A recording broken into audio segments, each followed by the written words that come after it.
Good evening, everybody. Tonight we are working on section 18 in the tutorials document. The topic here tonight is caching. Now this is kind of an interesting thing because we hear this term related to IT often, but sometimes we don't know really what it means. And I'm going to just kind of put this question out to the class right now. If I say that I'm, in terms of IT, if I'm caching something, what am I doing? That is correct. You're actually kind of putting it into a form of temporary storage. And usually when we think of caching, at least as people who browse the internet, we think of our browser cache. Have you guys ever heard that term? Right? So what happens is if you go to a website often, the application will take certain things on that website, like maybe the logo or some of the pictures or maybe even some of the content, and store it locally on your hard drive with the anticipation that at some point you might come back and revisit the site, right? Especially if you do it often. And then the thinking is that if it's already on your hard drive, we don't have to download it from cyberspace, right? It's already there. Boom, the site loads really fast. Okay, but that can be a double-edged sword too, because if the content on the real website has changed, but you're showing old content, that's not really quite so good. So sometimes you run into these situations where you're running web applications and they get kind of stuck, right? And really what's happening is it's trying to like still pull stuff up from the cache and it's not refreshing when it should be. So it's kind of a double-edged sword there. The overall reason why we do the caching is like what the author is indicating here is basically it makes things work faster. Now you can do the caching process not just on websites where your browser really kind of does it for you. In an ASP.NET application, because it's an application and it runs server side, we can actually have the server cache stuff for you, help you cache the stuff to kind of enforce that rule. And sometimes you don't actually do it just for the sake of, let's say, for example, making it appear faster to the user. You're also doing it to take a little bit of burden off of your server, right? So if you can think, like if you're watching, like if you're like me, I've been keeping up on the baseball thing lately because we're going into the World Series and the games are on, it seems like all the time, and you're trying to keep up with the score, but you're out and about having your life. And so what do? You bring up the thing on your phone or your browser, and you're watching the play-by-play and the score update all the time, and you're not really sure that it's really updating, so you're hitting refresh all the time to make sure you got the right score. You guys know what I'm talking about, right? And um, sometimes you, as a coder, can actually control that, so that when the user is sitting there very impatiently hitting refresh all the time, it's not going back to your server 1,000 times. Because can you imagine all the people who are on the internet trying to hit the server at the same time, trying to pull up the score? What that does to a server, I don't care how robust your platform is, it causes performance issues. So what we're going to demonstrate here tonight is the ability that we can control the output cache, what is being pushed to the browser, so that the user gets the stuff when you want them to, not when they want it. Okay, so, and remember, it's not just a performance boost for the user, it's also a performance boost for the server, because if a server is being bombarded, especially if there's database interaction, it can really slow things down and even worse, make it crash and stop altogether. Not a situation you want. So that's really the methodology here. So there's some tools that we use, and the way that we employ these tools are in the form of data annotations, which we've been using. So what that means is those square bracketed little directives that we throw in. So we are going to be working, we're going to continue work on that employee application that we've been working on, as you might guess just by looking at this code. So what I'd like you to do is go ahead and open up that application in Visual Studio, and hopefully it's on your short list here. So we want to go back, and if you remember what we had entitled it, it was the simple app one, so not the security one. So it wasn't actually the last thing we worked on, it was the second last thing we worked on. So go ahead and bring up the simple app, and that's the one, you know you've got the right one when you got the employee controller with the database in there. All right, so here it is coming up on my screen. This isn't necessarily the screen that I need up right now, so I'm actually going to close a couple of tabs just to kind of get them out of the way. And the focus that we want is that we need to put that code in a spot where it's going to be actuated by the application. So right now I'm in the employee controller CS file. If you remember where that is, that's in the controllers folder. So make sure you get that one open. And then I also want you to pop back over to the document here. And let's take a look at the little bit of code that we're going to throw in. It's just really one line of code. We're not changing anything more than that. So I'm going to copy that little tidbit. And then I want you to look at the terminology that goes with it. So the method that they're running is called output cache, and we're setting it for duration equivalent to 60. Now the question, of course, should be 60 what? Hours? Minutes? Seconds? Milliseconds? Nanoseconds? Who knows, right? It's pretty vague. So how are we going to figure that out? We're going to, by testing it, basically. I already know the answer, but I want to see if you can determine it. So if you can grab that line of code and drop it into your file here, and where I'm placing it is directly above the index method. So for me, it's on line 14, and I'm just going to drop it right there. Okay, you guys good? So that's the output cache, duration 60. All right. Now, another thing that's kind of interesting here, and you know, I think I even mentioned this in probably my older video, because every time I work in Visual Studio or an IDE, you know, there's this concept of breakpoints. You guys know what a breakpoint is? You probably didn't learn it from me because I'm not a really big user of them. I only go to breakpoints in an application when I get to the point of having a significant issue that I'm trying to solve. Or in this case, the reason we're going to use a breakpoint is to demonstrate something.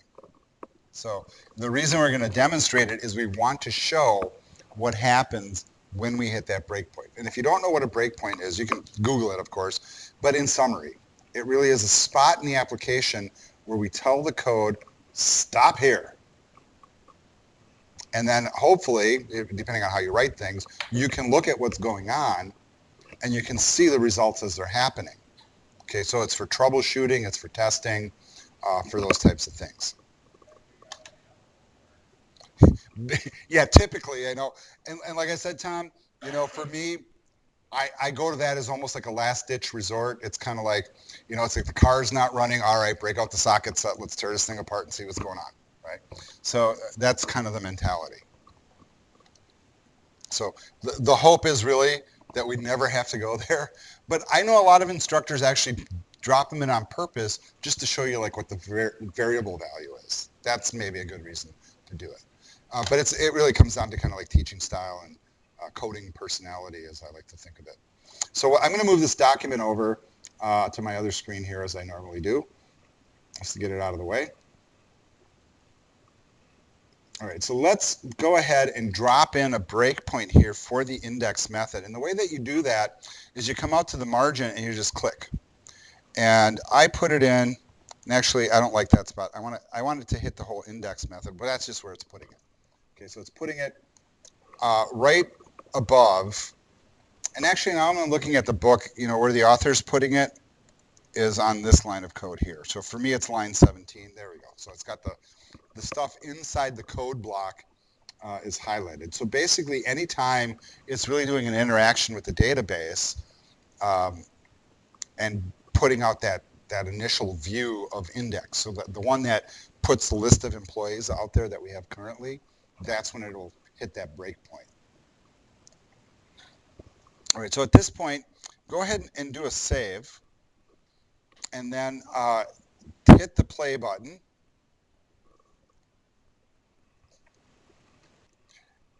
as this is launching, you'll notice the output window opens up down here and starts stepping through the code.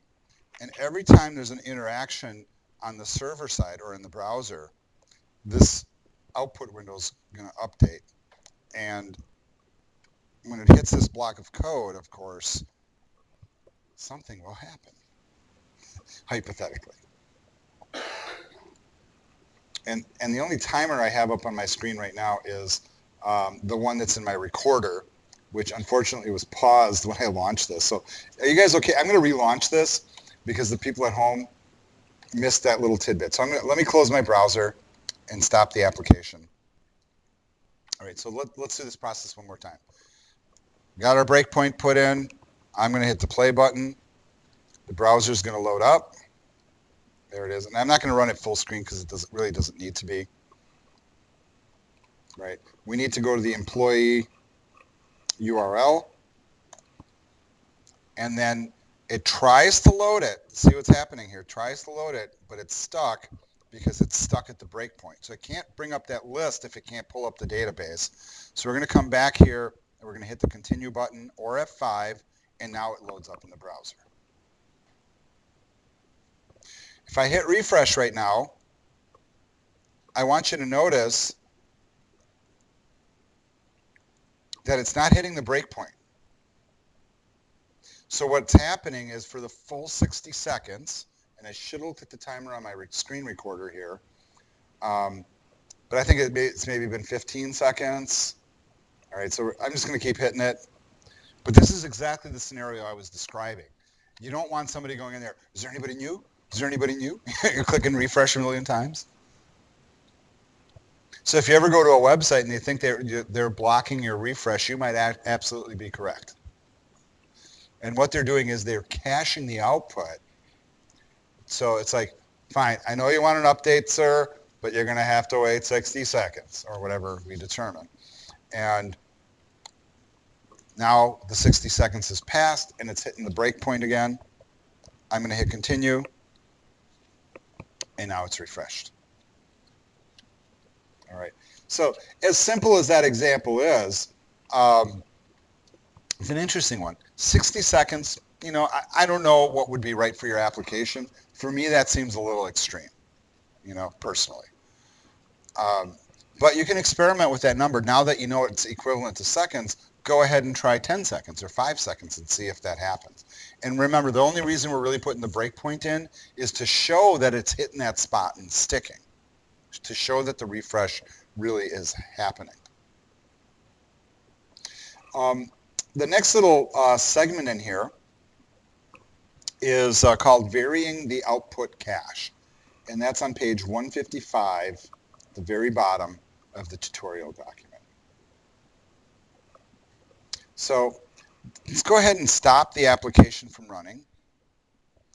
And I think at this point we can probably safely remove the breakpoint, unless they might tell us to put it back in. We'll find out.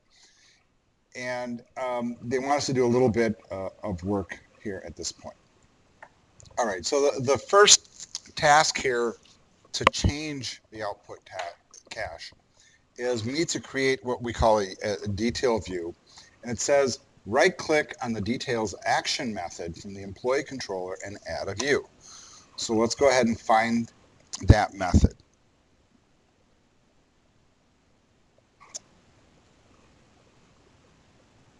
Do we have a details? Oh, yeah, we do. All right, it was like too much right on the screen for me to see it. Right? So if you remember, if you want to create a view for any particular method in a controller, just right-click anywhere within the code and choose Add View. All right, it'll bring up this dialog now, and the view name will stick with details. And this is another one of these interfaces here where the book shows something slightly different. So you see how the book's got a few more things in it. So don't freak out to that. It's still all the same stuff. It's just slightly different presentation. The template, of course, we're going to choose details. The model class is going to be the employee model that we've created.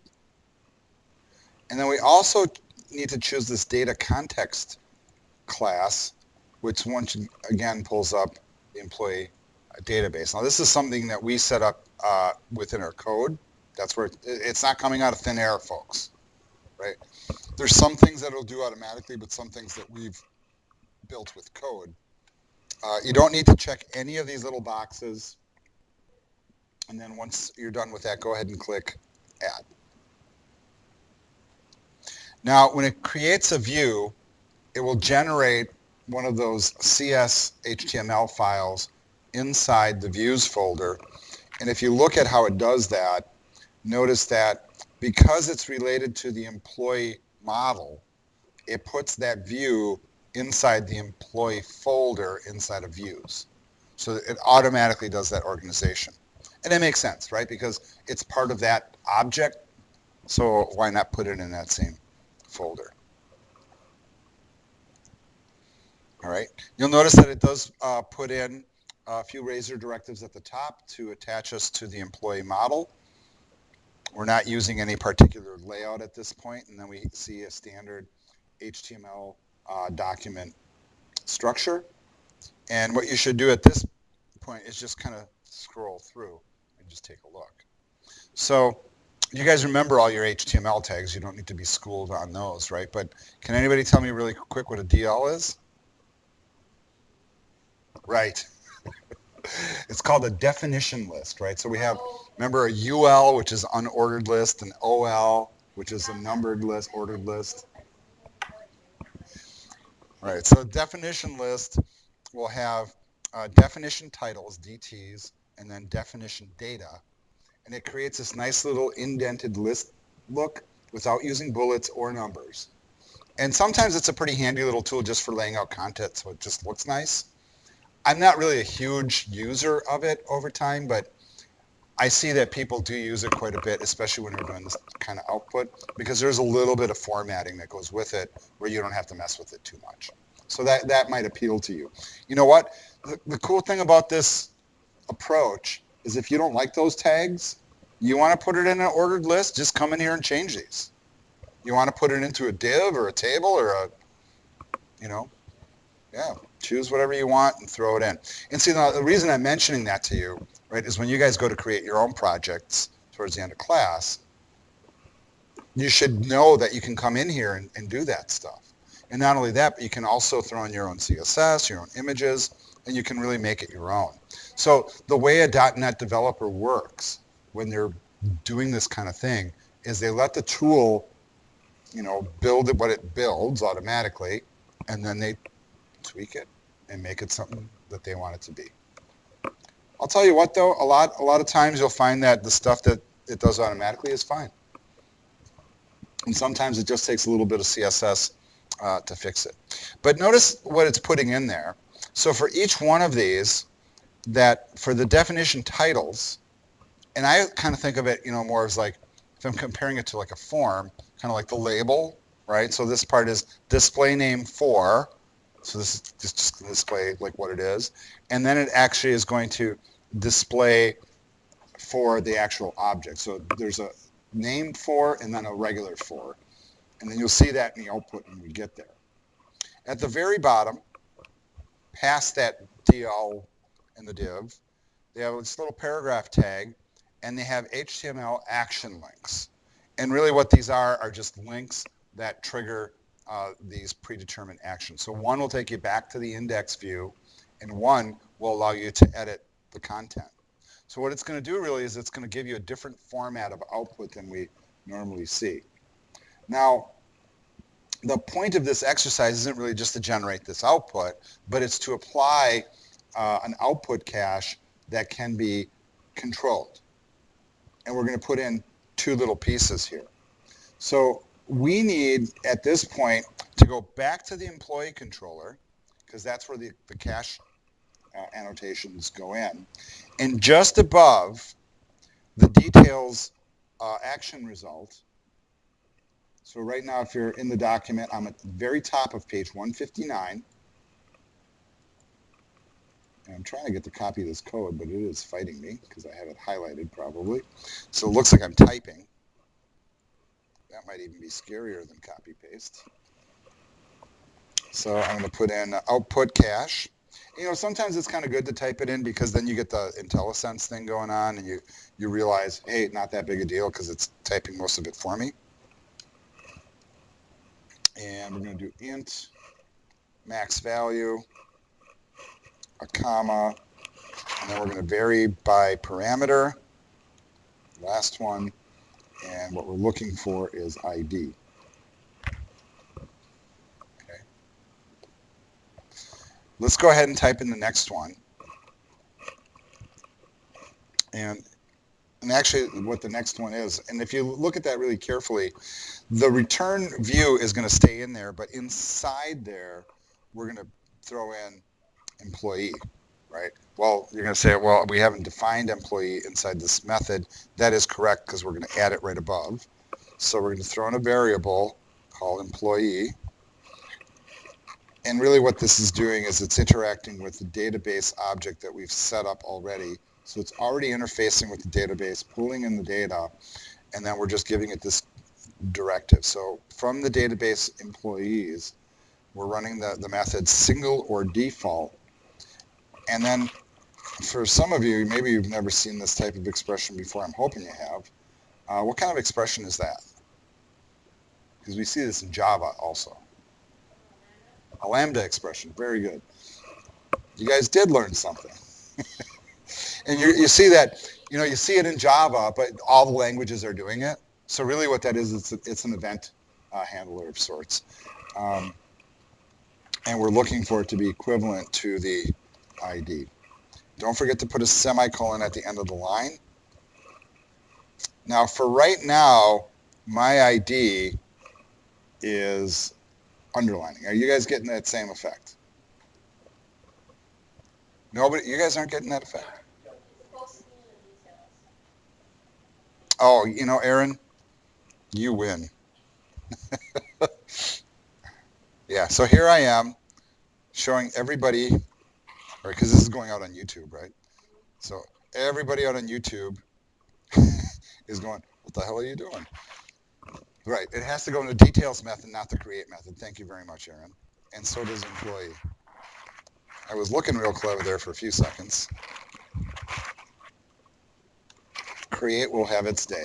But for right now, we're working in details. So now you can see that the ID is there. And the reason ID is recognized here, of course, is because it is being passed in as a parameter. So in essence, it's being declared as a variable. All right, make sure you save your work. And let's go ahead and launch the server again. If you haven't removed that breakpoint, please remove it. We don't really need that right now.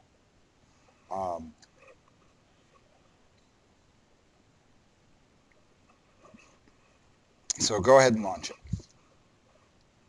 Once we launch, remember to go to the employee URL like we've been doing.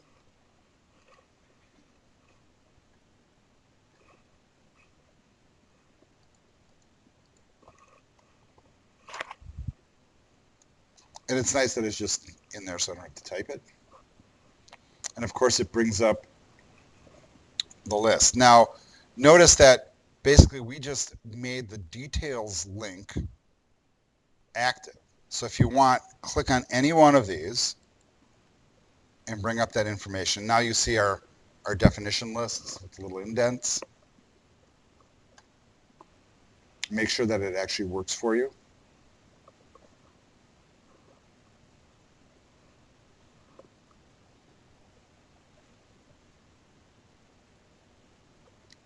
Go back to the list,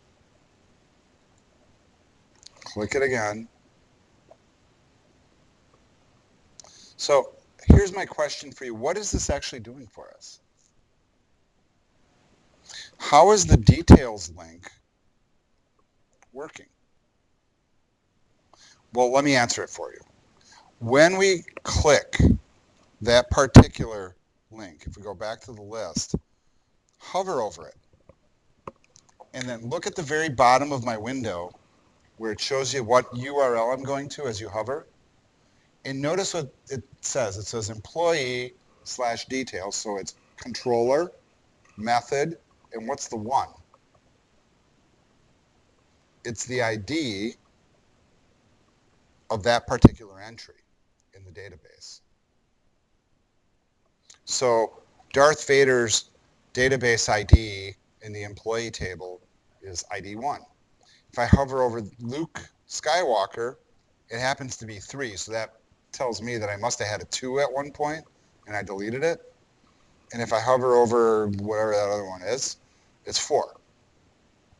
If you want to experiment with this, I mean, you can add stuff in, right? So, was Jabba the Hutt?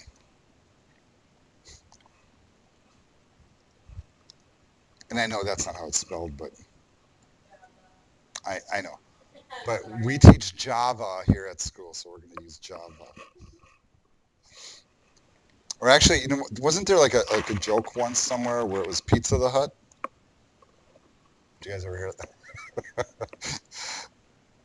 Right. And I'm just going to pick a date on the calendar here, and of course, what's the age? I don't know, 88. And create. Oh, it's got to be between, okay. They don't want old people working there, apparently. And now if I hover over the details for that one, notice that it pulls up the ID number, which is 5.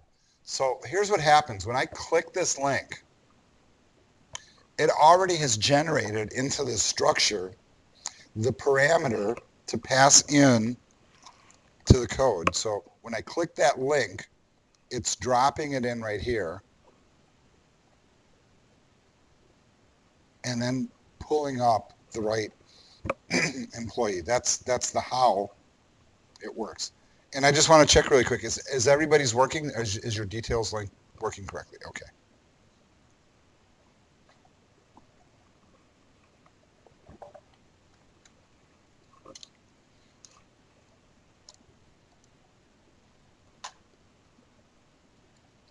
Now the question I have for you, what is this cache actually doing for us?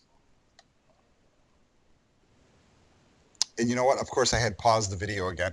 Let me re-record that. So I'm recording this into the video, ironically. But let's go back to our list.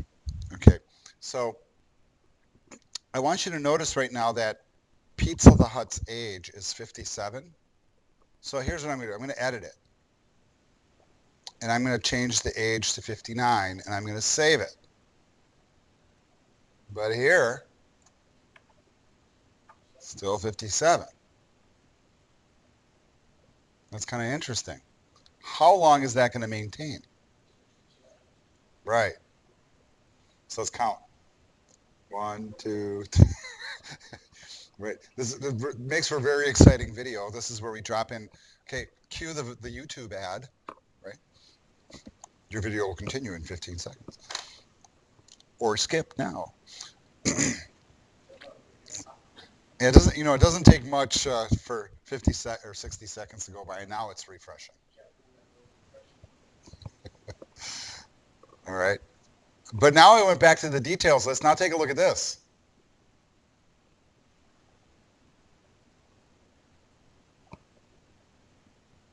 It still says 58. I just changed it to 59.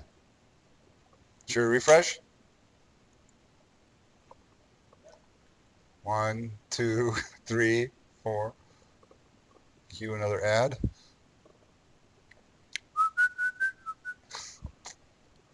Play the Jeopardy theme. We keep clicking refresh. At some point, 60 seconds will go by. But what they're, okay, and this is a really, I will tell you, a primitive example. But really what they're showing you, it is possible with caching to kind of control the versions that people see. And there's reasons for that sometimes. There are reasons for that. I mean, when you're on the web, you really want things to be like instantaneous and always updated. But the reality is the gear and the bandwidth sometimes really doesn't support that. And sometimes people's devices don't either. So I'm going to try to see if the minute goes by. Let me go back to the list. Okay, that's still 59. Let's click on details. Let's refresh it again. Is that going to change? All right. Well, I would challenge you to take a look at the code. And really the question is, what the heck is max value? right? Because there is a duration here. What's that max value? How do we know that? Did we define something called max value? Where? Yeah, but that's not max value. Max value is actually equivalent to, let's see, what would that be? Can you read that number? It's like 2,147,483,647 seconds. Thank you very much. We're going to be waiting for years. That's never going to change. Well, not never. After, do you see what they did there? So what you could do, so what they're saying is you can go and update that record all you want. When you go to the detail view, it's not changing. Okay, this is an obnoxious example. But it can show you that you can control. So even though we made the change in the database, it's not necessarily going to reflect to the page until we adjust that value. That's what's going on here. All right. So if you want to play with that, of course, you can just come in here and change that to a number or whatever it is. But did you guys know that integers had maximum values? Of course. That's why, like, if you want to really do a big number in C# or Visual Basic, you use decimals or use doubles, right? So even though those have decimal points and floating points after them, the capacity of the number is much larger. And there's also other formats too, if you guys studied your data types for this environment. So integers do have a limit as far as how much it can hold. I'm not sure what that amount of like 2 trillion seconds equates to, but somebody could divide by seconds, minutes, numbers, years, months, and figure it out for us. All right. Okay, let's move on to the next section. I'm going to go ahead and stop the application from running right now. I am recording. Thank you for reminding me. You know, one of these days I'll go in and I'll edit all this stuff out. All right, so the next little section, bottom of page 160, we're going to learn about what we call cache profiles. And it is actually possible to do a little bit of like pre-planning with this, where you kind of set things up really in the form of kind of like a variable declaration that sits globally in the application, and then you can pull it in and trigger it from whatever spot you want anywhere. And you can set up a standard little way to do it, for example. So if you read up here on the cache profile, it shows us a little bit of code. And really, for me, the whole reason you use this tool is because of that centralized control. So give yourself this thought as an example. If you have, let's say, 10 or 20 controllers in an application, all of which have a little bit of caching in position, right? And let's say you determine it's a minute or 10 minutes or 50 seconds or whatever your ideal amount is. And you want your whole application to behave that way. So wherever you want things to cache for a few moments, you set up a little thing, and let's say you change your mind. Well, now I want it to go from 15 seconds to 30. And oh my God, now I got to change it in 15 different spots or 100 different spots, right? If you get a big application, that's possible. So what we do here is we create actual profile. We put it in one spot, and just like, think of like a CSS file, right? Where one CSS file controls the whole website, the cache profile can control all the caches at once that are linked up to this particular one. So you can change one line of code, change the whole application behavior in one fell swoop. So that, in short, is what a cache profile is. So let's take a look at how it works. All right, so what we need to do is actually go into one of our files here and do a little bit of adjustment. Now the question is, which file are we adjusting? When they say the web configuration file, what file is that? Yeah, student. Yeah, there's usually more than one, and therein lies the trick. The question is, right, which particular section are we dealing with? So you notice how I went And I found, notice how there's two web config files. There's one in the views folder. And if you look at the instructions, very bottom of page 160, right above the box, it says the caching section must appear within the system.web section. Yeah, yeah, exactly. But where does this one sit?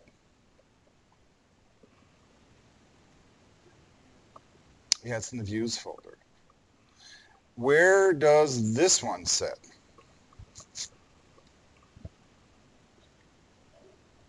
Yeah, but if you actually take a closer look at the two web config files, do they both have system.web directives?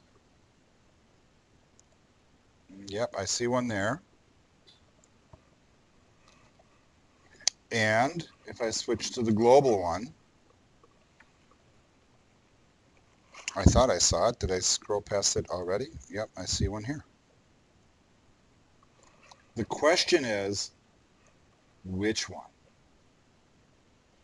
All right, I'm going to go back to the code. I'm actually going to stop the application. I just want to review what I did because the book is telling us once again to do an output cache of 10 minutes. For sake of example in the classroom, very unrealistic. So I decided, you know what, I'm going to call mine cache 30 seconds. So I made it much shorter. And config file, not the one inside of views, but the global one. And more importantly, the web config file that starts with a capital W, not a lowercase one. Did you guys notice that difference too?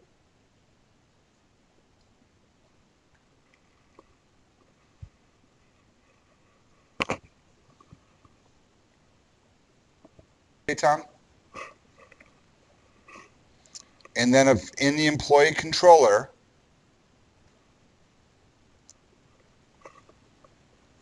so if we go to our employee controller file, we have to make sure that that cache profile name equates to the one in the web config file.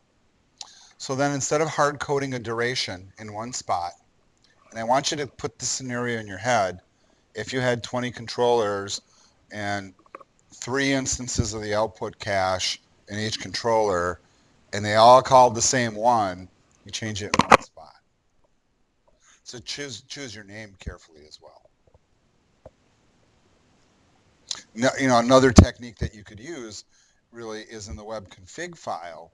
You could set up multiple cache profiles with different names and have like a 15-second, 30-minute, 20, whatever you want it to be, and they're already set up, and all you have to do is call them, right? Just like a variable.